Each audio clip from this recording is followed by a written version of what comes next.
Assalamualaikum warahmatullahi wabarakatuh. Halo semuanya. Selamat datang di YouTube channel HMPS STR Palembang dengan acara podcast season 2. Oke, sebelumnya perkenalin nama aku Bahita Uraruci yang akan jadi host pada podcast season 2 kali ini. Oke, teman-teman, sebelum kita masuk ke sesi bincang-bincang nih sama bintang tamu kita, aku bakal ngasih tahu dulu ke teman-teman tema kita hari ini apa. Tentunya tema itu nggak kalah asik dan nggak kalah menarik dari tema podcast sebelumnya, yaitu mengenai kreativitas mahasiswa. Dan tentunya juga pada hari ini kita ngundang bintang tamu yang informatif dan asik dan tentunya menarik ya buat teman-teman semua. Oke, di sini udah ada di samping aku Kak Miftah. Hai, Halo Kak Miftah, gimana kabarnya Kak? kabarnya baik. Alhamdulillah. Oke, untuk informasi ya teman-teman, Kak Miftah ini merupakan demisioner dari HMPS STR TLM Palembang yang pas jadi anggota HMPS itu tuh Kak Miftah ini benar-benar kreatif dan inovatif banget. Oke. Terus boleh nih Kak, Kakak kan demisioner dari HMPS STR Palembang dan Kakak itu dari divisi Kominfo kan Kak? Tuh. Oke. Boleh diceritain nggak Kak perjalanan Kakak sama di HMPS STR itu gimana? Suka dukanya, terus gimana sih Kakak bisa ngehandle job desk yang banyak dalam satu waktu gitu?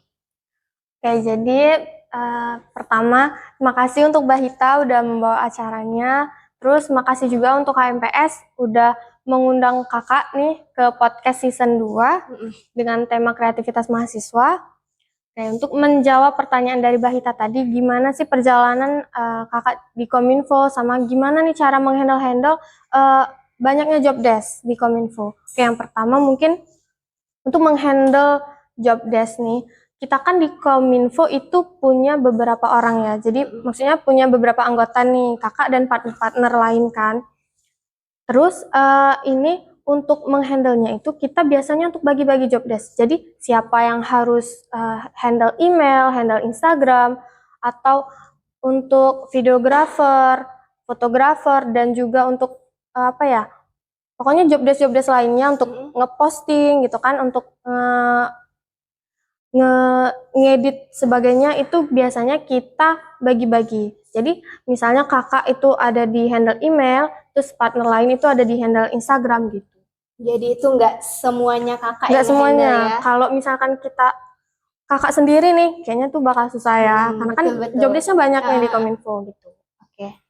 Eh, boleh ceritain sedikit nggak Kak? Awal mula Kakak itu tertarik ke dunia desain gitu gimana? Oke, jadi tertarik di dunia desain grafis itu terutama di dunia desain grafis digital ya. Jadi awalnya itu dulu banget ini waktu masih SMA itu memang udah suka di fotografer, di fotografi, videografi, terus juga di tipografi gitu-gitu ya. Nah awalnya tuh masih suka kayak ngedit preset foto gitu loh di Lightroom sebagainya kan. Nah terus waktu masuk di kuliah nih kita kan diminta untuk buat jadi apa salah satu anggota organisasi ya kan. Kita diminta untuk ikut organisasi nih. Terus kakak tertarik di HMPS. Nah di HMPS kan kita harus milih nih divisi mana gitu kan. Jadi waktu lihat job desk di divisi di HMPS ini tertarik nih sama yang namanya tuh Kominfo. Karena kan job desknya tuh ada videografer, videografi, fotografi gitu kan, ngedit, terus handle sosmed gitu-gitu kan. Jadi kayak oh kayaknya aku bisa nih ngejalan yang ini. Jadi milihlah Kominfo. Jadi waktu dijalani ternyata yang kita suka di antara ngefoto, ngevideo, dan kita harus menjalani juga job desk yang namanya ngedit desain grafis, poster, banner, dan sebagainya. Nah, jadi waktu dijalanin itu ternyata ide dan kreativitas kita tuh bener-bener diuji banget kan. Karena setiap kita ngedit, itu kan ide-ide kita, kreativitas kita kan disalurkan banget nih ke desain yang kita buat kan. Jadi waktu dijalani, waduh kayak bener-bener harus ide nggak boleh ngestak. Kalau ngestak kan susah tuh. Kan mana deadline juga biasanya tuh mepet nih. Biasanya kan nggak yang sebulan gitu kan. Biasanya besok harus udah diposting gitu. Nah ternyata waktu dijalanin lagi, ternyata ini nih soft skill yang kita bisa ada untungnya punya untuk bisa ngedit gitu loh. Betul. Nah, jadi soft skill salah satu bisa desain grafis digital ini salah satu soft skill yang banyak manfaatnya. Salah satunya bisa untuk meningkatkan personal branding kita. Gitu. Jadi kakak ini udah dari SMA tertarik di bidang desain grafis. Kalau SMA ikut itu nggak kak, kayak ekstrakurikuler gitu di dalam bidang itu? Ya ikut, cuman itu lebih ke humas, jadi lebih ke ngehandle sosial media Iya gitu. betul. Oke. Kalau tantangan terbesar nih kak, selama kayak desain poster, buat video-video itu apa sih kak tantangan terbesarnya? Tantangan terbesar ya. Tantangan itu kan pasti tiap mau ngedit tuh ada aja ya. Cuman tantangan terbesarnya itu mungkin ada dua nih. Yang pertama itu dari internal dulu, dari mood kita. Bener kan? Kalau misalkan kita mau, jangankan ngedit gitu loh, kita mau nulis atau kita mau ngapain aja tuh pasti tergantung dari suasana hati. Yang pertama itu dari mood. Itu tantangan terbesar banget tuh. Misalkan kita udah ada job desk untuk ngedit poster nih misal. Tapi suasana hati tuh lagi, aduh kayaknya lagi kacau, lagi kayak, aduh ide kayaknya lagi nggak jalan gitu. Nah itu tantangan terbesar banget. Terus yang kedua itu mungkin dari eksternal itu kayak kita kan juga lagi kuliah nih banyak tugas. Nah di antara tugas kuliah, tugas kita ngedit itu biasanya sering tabrakan. Nah itu jadi salah satu tantangan terbesar juga. Biasanya kalau lagi tabrakan kayak gitu, tabrakan tugasnya itu biasanya kakak buat blok waktu gitu. Misalkan waktu kita tuh panjang ya, misalnya ada sejam nih. Jadi sejam, ada waktu sejam luang, kayak kakak harus gimana caranya ini nih harus kita kerjain, mau tugas ngedit, mau tugas kuliah. Jadi kayak ngebuat blok 30 menit kita buat tugas kuliah, 30 menit kita ngedesain. Jadi dibuat jadwal khusus gitu ya kak, per jam, ini jam segini sampai jam segini gitu kan. Jadi tadi ngomong-ngomong tentang mood kak, betul emang kalau misalnya kita ngerjain sesuatu itu harus sesuai mood. Cara kakak jaga mood itu gimana nih? Kan susah ya kalau kita tuh lagi nggak mood buat desain gitu. Kayak jadi mungkin untuk jaga mood itu kayaknya dari awal desain ini kita tuh harus udah punya idenya dulu. Jadi ada punya idenya. Jadi mood kita tuh akan mengalir sendiri gitu loh, kayak oke, aku ada ide ini. Jadi aku harus ngedesainnya tuh kayak oke, kita harus ini, awalnya kita pilih dulu nih temanya apa, kita ini, kita itu. Terus jadi moodnya itu akan mengalir sendiri. Kalau waktu kita ngedit kita lagi nge-stuck ide, mood juga lagi nggak bagus, biasanya itu ambil istirahat dulu. Ambil istirahat dulu, baru lanjut lagi. Kalau misalnya nih kak ya, seorang itu mau terjun ke dunia desain grafis, itu apa sih kak skill utama gitu yang harus dimiliki orang itu? Oke, jadi skill utama untuk memulai untuk belajar desain grafis. Jadi yang pertama itu skill untuk penggunaan aplikasinya. Misalkan kita mau desain grafis digital ya, jadi kita harus punya skill untuk penggunaan aplikasi. Misal kita contoh aja nih, contoh Canva. Canva ini kan aplikasi yang simpel ya. Terus dia tuh udah lengkap. Sekarang juga dia udah ada AI tuh. Dulu waktu pertama kali ini pengalaman kakak ya. Pertama kali kakak coba di Canva itu kan dia udah warnanya juga udah bisa banyak, elemennya banyak, fontnya juga beragam. Jadi itu tuh salah satu media aplikasi untuk desain grafis yang simpel. Nah, yang pertama itu skill penggunaan aplikasi. Yang kedua itu skill dalam konsisten dalam menjalani. Jadi kayak kreatif dan ide itu akan mengalir, itu akan bisa diasah dari latihan yang konsisten. Jadi mungkin itu. Oke. Ngomong tentang aplikasi, kalau selain Canva nih kak, ada nggak yang lain gitu yang bisa dicoba oleh pemula gitu? Jadi untuk pemula itu coba dulu di aplikasi-aplikasi yang simpel kayak Canva ya. Nah kalau misalkan di Canva kita udah paham banget nih, terus kita udah udah expert lah gitu kan di Canva gitu. Kita coba untuk ke upgrade mungkin ke Photoshop. Dulu kakak pernah pakai CorelDRAW, cuman sekarang kayaknya Canva tuh udah simple dan kita kan biasanya banyak nih. Jadi kalau misalkan ngedit banyak, jadi kayak Canva tuh kan bisa intinya Canva tuh kan kayak simple, jadi kita tuh lebih cepat, Betul. lebih mudah gitu. Mbak juga kalau misalnya ada tugas kuliah ya Kak, pasti selalu pakai Canva karena Canva itu Heeh. simple terus mudah juga Mudah. digunain. Terus jadi kalau untuk yang pemula nih bisa nih ya Kak langsung terjun ke dunia desain grafis. Bisa. Asal ada tekad aja ya. Asal ada tekad, niat, sama kemauan. Betul. Oke, dari pengalaman kakak nih, kakak pasti udah banyak ya buat desain-desain grafis gitu kan. Kira-kira ada nggak nih kak desain yang paling berkesan gitu? Kalau desain grafis yang paling berkesan kayaknya untuk saat ini belum ya. Tapi kan kakak juga sering ngedit video kan. Jadi di videografi itu yang paling berkesan itu waktu di video kepengurusan HMPS. Jadi kayak waktu ngedit video itu, waktu kita mindahin videonya, jadi kayak kangennya gitu. Oh, kayak iya. Karena HMPS itu kan memorable gitu. Betul. Kayak kalau kehabisan ide kak pernah nggak? Pernah. Jadi kayak ngestak gitu kan. Ngestak. Udah ngedit dari awal tuh, misalkan ide kita tuh udah ada kan, ngedit ngestak gitu kan. Jadi itu tadi yang balik di pertanyaan awal kan, iya. kita ambil istirahat dulu, ambil sampai moodnya baik gitu. Terus juga di antara ngestak itu kan bisa jadi kita kehabisan ide atau udah mood udah aduh gitu kan. Nah, kalau udah kehabisan ide itu biasanya ambil istirahat terus cari referensi.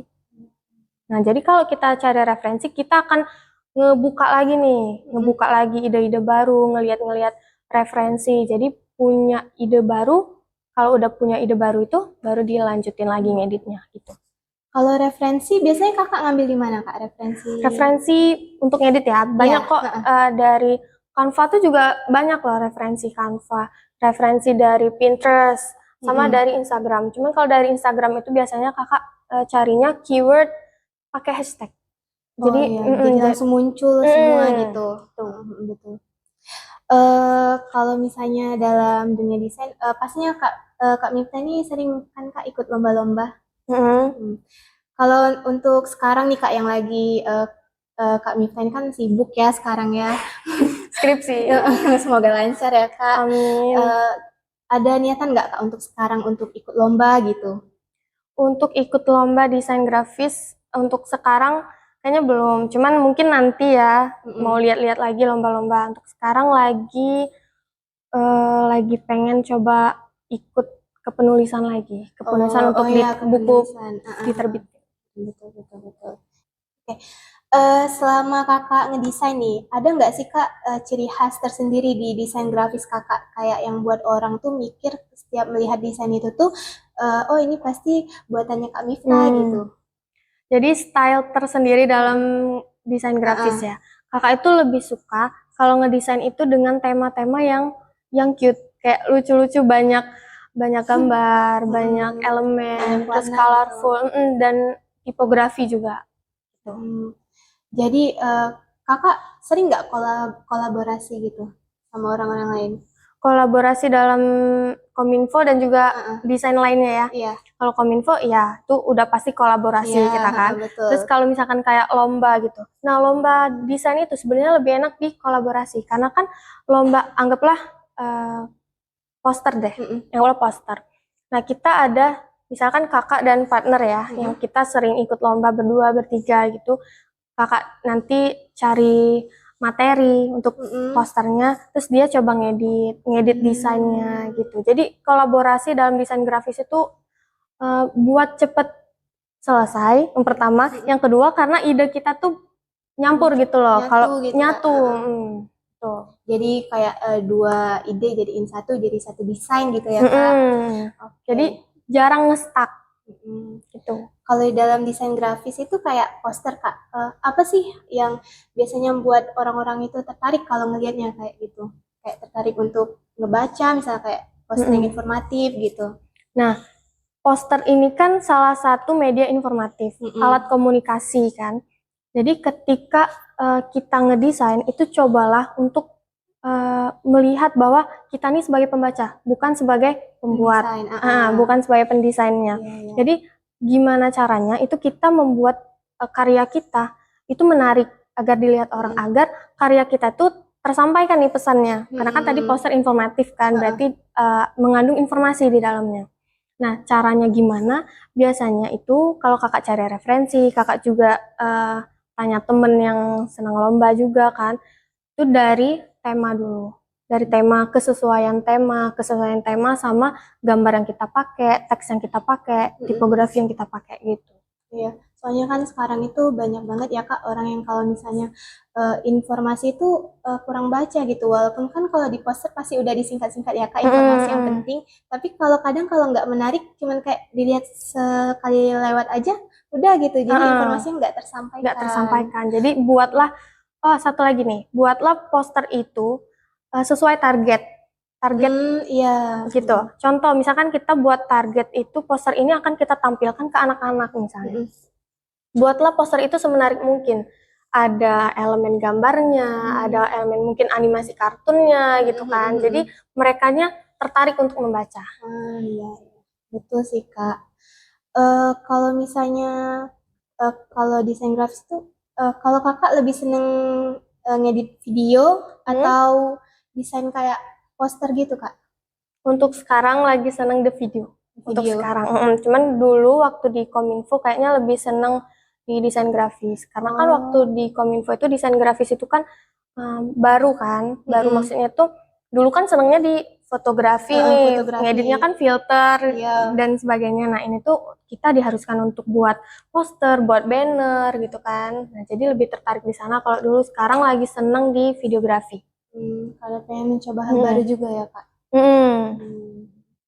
Oke, kalau misalnya kalau pengalaman yang bikin Kakak belajar nih kayak, kok aku harus lebih gini gitu, ada nggak? Jadi itu ada. Jadi kita belajar itu kan dari pengalaman siapapun kan. Jadi waktu itu pernah salah satu partner nih di Kominfo. Jadi kita di acara kuliah pakar waktu itu. Jadi kan di kuliah pakar itu tuh kan kita lagi bahasnya tuh penyakit yang disebabkan oleh bakteri nih. Jadi waktu acara lagi dimulai tuh, jadi ada salah satu dosen yang manggil temen tadi yang ngedit, katanya kok di bannernya ini gambarnya virus.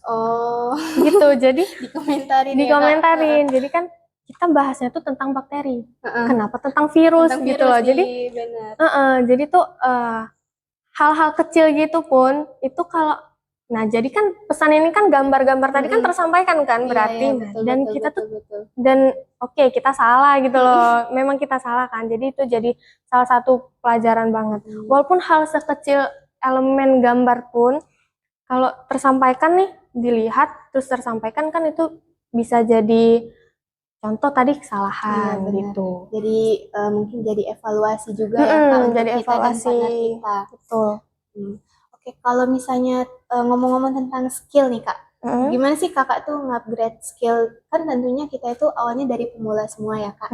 Gimana Kakak nge-upgrade skill Kakak bisa sampai sekarang kayak gitu? Oke, jadi upgrade skill itu yang pertama tuh latihan dengan konsisten. Jadi latihan dengan konsisten itu dimana kita mungkin dari awal nih, dari pemula nih, kita bicara kita dari pemula, kakak juga dari pemula, waktu masuk Kominfo juga masih pemula. Jadi kita belajar itu ketika kita latihan, kita praktek. Kita nggak tahu nih, aduh gimana ya buat yang bagus, cari tutorial. Cari referensi juga. Dan perlu diingat bahwa kita cari referensi itu untuk mengembangkan. Jadikan kreativitas untuk kita sendiri, jadikan itu ide kita sendiri. Jangan cari referensi untuk menjiplak karya orang lain, gitu loh. Jadi kita cari referensi itu untuk kita kembangkan. Untuk kita kembangkan, jadikan kreativitas kita sendiri, gitu. Serta merta jiplak langsung gitu kan? Betul. Kalau itu kan jiplak karya orang lain kan salah ya. Salah, nggak boleh. Kira-kira nih Kak, menurut Kakak desain yang baik, yang bagus tuh gimana sih kalau misal kayak dari warna atau dari grafisnya kayak kata Kakak tadi kayak elemennya gitu. Desain yang baik, yang bagus gitu. Kesesuaian desain kita dengan tema, sama target. Tadi kan kita udah bilang tuh target kita tuh poster ini buat siapa? Anggaplah itu poster ya. Poster kita ini untuk siapa? Kita akan menyampaikan informasi ini untuk siapa gitu loh. Jadi kesesuaian tema, dan target. Oke. Kalau misalnya kalau kita ngikutin perkembangan zaman ya Kak, tentunya banyak desain-desain yang baru gitu, yang lebih inovatif, lebih kreatif. Kalau Kakak sendiri itu tetap mempertahankan style atau Kakak ngikutin tren gitu? Untuk sekarang mungkin lagi ngikutin tren nih. Tren sekarang kan yang lagi hype itu kan selain AI ya. Kalau AI kan kita udah tahu tuh lagi hype tinggi banget kan. Itu handmade illustration. Tahu nggak? Gimana Kak? Boleh jelasin nggak ke teman-teman dan ke Bahita sendiri? Oke, jadi handmade illustration itu biasanya kita buat scribble, kita buat doodles kita sendiri gitu. Misalkan kita buat suatu kolase foto nih. Suatu kolase foto dan kita tuh buat teksnya kita buat sendiri, fontnya kita buat sendiri. Misalkan kita pengen ada animasi itu kita buat sendiri. Jadi itu bener-bener kita tuh nggak bukan pakai buatan aplikasi. Jadi kita buat sendiri gitu loh. Biasanya kakak pakai di Ibis Paint. Karena Ibis Paint itu juga salah satu aplikasi yang simple, yang mudah untuk dipelajari. Oke, jadi kayak kita tuh bener-bener buat dari awal ya Kak, nggak ngambil dari aplikasi gitu. Betul. Oke. Kalau misalnya ngedesain itu Kak, kira-kira butuh waktu berapa lama? Kalau tenggat kan mungkin kita dikejar deadline ya Kak. Kalau misalnya lagi nyantai gitu loh. Kalau lagi nyantai, ini kita apa nih? Foto atau desain grafis? Mungkin lebih ke desain grafis ya. Lebih ke desain grafis ya. Desain grafis misalkan poster. Misalkan poster untuk lomba deh ya. Untuk lomba itu kayaknya kalau sehari kurang. Kayak mungkin 2-3 hari itu. Karena di poster itu selain buat desain ya kita harus cari materi. Betul, materi. Nah, materi itu kan kita harus search. Kita harus cari dulu nih materi kita tuh apa. Terus kita yang kompleksnya ketika kita jadiin dia sebuah desain, itu kan kita harus nyingkat tuh. Gimana caranya si teks ini tuh bisa di dalam poster itu dengan informasi yang nggak setengah-setengah. Yang singkat tapi tersampaikan tapi gitu ya, tersampaikan, betul. Nah itu biasanya waktunya panjang sih, 3 hari. Lama ya, 3 hari gitu. Tapi kalau waktu di Kominfo kemarin itu kan deadline-nya mungkin hitungan jam kali ya. Jadi kalau untuk ngepost di Instagram itu kurang dari 30 menit bisa sih. Kalau tema tadi kakak lebih condong kalau misal buat desain itu temanya random atau gimana Kak? Kakak lebih suka tema apa gitu misalnya? Kalau untuk tema lomba itu kita harus ngikutin yang buat lomba gitu loh. Misalkan dia temanya teknologi ya udah kita buat minimalis teknologi gitu. Kalau untuk style sendiri yang pertama tadi tuh ada pertanyaan tadi kan, untuk style sendiri itu biasanya waktu kita di Kominfo tuh. Oh ya, kalau misal tadi kan Baita dengar juga kakak ini suka nulis kan. Oh ya, tadi ngomongin tema desain grafis, sekarang kalau tema nulis tuh apa Kak? Tema nulis kakak lebih suka itu ketika temanya broken heart. Oh, patah hati gitu. Patah hati. Jadi kan karena galau-galau itu kan relate kan sama kita Gen Z kan. Jadi lebih suka ketika kita galau, broken heart itu ditulis. Iya, benar sih Kak. Kalau Gen Z sekarang walaupun lagi happy, kalau baca cerita yang kayak gitu relate. Sakit hati. Terus kalau misalnya kayak tentang kehidupan nyata gitu loh Kak, atau kehidupan Kakak sendiri gitu, pernah nggak Kakak nulisnya? Untuk di notebook sendiri iya, di notebook sendiri iya. Tapi untuk jadi naskah, untuk buku diterbitkan itu belum.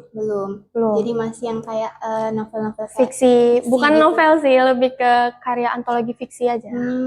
Oke. Kalau boleh tahu nih Kak, gimana sih seorang itu bisa meningkatkan kreativitas atau memulai gitu loh, kan tentunya banyak banget ya Kak halangan, kayak mulai dari nggak ada temennya gitu, atau mungkin kalau ikut lomba tuh takut kalah gitu. Ada nggak solusi dari Kakak? Terus kira-kira untuk pemula nih harus mulai belajar dari mana gitu? Oke, jadi ini untuk masuk ke saran-saran kali ya. Jadi yang pertama itu kita inget nih bahwa kita misalkan disuruh ngedit nih, aduh aku nggak kreatif, aku nggak punya ide. Ingatlah bahwa kreativitas itu ada ketika diasah. Jadi dimulailah dari latihan. latihan, konsisten latihan. Nah, itu kreativitas tuh akan jalan dengan sendirinya. Yang kedua, mulailah dengan metode yang sederhana. Nah, metode yang sederhana ini tadi mungkin kita udah omongin juga ya, udah kita singgung gimana. Carilah dulu aplikasi yang simple, yang ringan untuk dipelajari. Jadi kita tuh ketika kita udah bisa nih aplikasinya, kita akan lebih mudah mengaplikasikan apa yang kita mau, apa yang mau kita desain. Nah, terus ketika kita udah ada niat, udah ada motivasi, terdorong nih, ayo lakukan gitu. Jadi segeralah untuk lakukan. Cari tutorial, cari referensi. Kan tadi banyak tuh referensi kan bisa dari Instagram, dari Pinterest, atau tutorial dari Instagram juga banyak, YouTube juga ada gitu kan. Jadi untuk kembali ke pertanyaan tuh, gimana nih kalau kita tuh pengen tuh ikut lomba tapi takut kalah sama orang lain. Jadi ingatlah bahwa jangan takut kalah dengan skill orang lain. Karena skill itu kan diasah. Skill itu diasah ketika kita latihan dengan konsisten. Nah, ingatlah bahwa ketika kita konsisten dalam menjalani, langkah kecil hari ini itu bisa menjadi hasil yang besar di kemudian hari. Itu sih. Ya, terima kasih buat Kak Mimi dan buat teman-teman nih yang baru mau mulai belajar desain grafis, jangan takut untuk mencoba ya Kak. Berani, intinya harus berani gitu ya, jangan mau ikut-ikutan teman juga ya Kak. Oke. Mungkin terima kasih Kak Mimi karena sama-sama. hari ini udah mau jadi bintang tamu di podcast season 2 kami. Mungkin lain kali mungkin bisa Kak Mimi lagi gitu. Oke, boleh. Kakak boleh nyampein nih? Boleh, silakan Kak. Untuk mungkin pesan buat yang nonton ya, jangan takut untuk memulai nih. Kita punya suatu soft skill itu, kita harus berani dulu memulai dan menjalani itu dengan konsisten ya. Terus untuk penyampaian tadi, mungkin kalau misalkan ada yang kurang dan salah, Kak, mohon maaf ya. Iya, nggak apa-apa Kak. Oke. Mungkin sekian, terima kasih ya buat Kak Mifta udah datang hari ini. Buat teman-teman yang udah nonton juga terima kasih, dan jangan lupa ilmu dan informasinya itu diterapkan di kehidupan sehari-hari, tentunya mungkin sebagai pemula. Oke. Makasih ya buat teman-teman yang udah nonton. Sampai jumpa di podcast selanjutnya. Bye. Terima kasih untuk semua yang udah nonton. Jangan lupa like, comment,